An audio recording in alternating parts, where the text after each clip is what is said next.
আসন্ন বিশ্বকাপকে ঘিরে ফুটবল বিশ্বে এখন অন্যতম আলোচনা কে হবেন টুর্নামেন্টের সর্বোচ্চ গোলদাতা। আলোচনায় রয়েছে চারটি বড় নাম: Kylian Mbappe, Erling Haaland, Lionel Messi ও ক্রিস্টিয়ানো রোনালদো।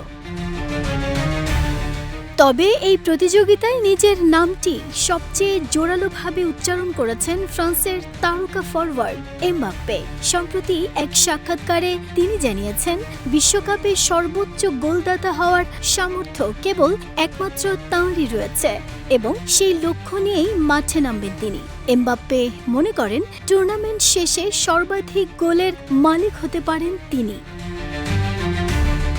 মাত্র ২৭ বছর বয়সেই বিশ্ব ফুটবলের অন্যতম সেরা তারকায় পরিণত হয়েছেন এমবাপ্পে।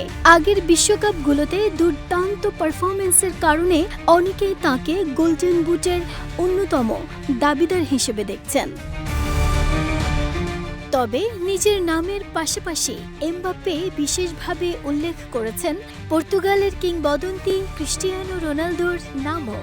তার মতে, বয়স বাড়লেও বড় মঞ্চে গোল করার অসাধারণ ক্ষমতা এখনো রোনালদোর অন্যতম শক্তি। তাই সর্বোচ্চ গোলদাতার লড়াইয়ে রোনালদোকেও সমান গুরুত্ব দিচ্ছেন ফরাসি এই তারকা। অন্যদিকে আর্জেন্টাইন তারকা লিওনেল মেসিও রয়েছেন আলোচনার কেন্দ্রবিন্দুতে। যদিও বয়সের কারণে আগের মতো ধারাবাহিকভাবে আক্রমণে দেখা যায় না তাকে, তবুও বড় ম্যাচে পার্থক্য গড়ে দেওয়ার ক্ষমতা এখনো অটুট। ফলে মেসিকেও বাদ দিতে নারাজ ফুটবল বিশ্লেষকরা।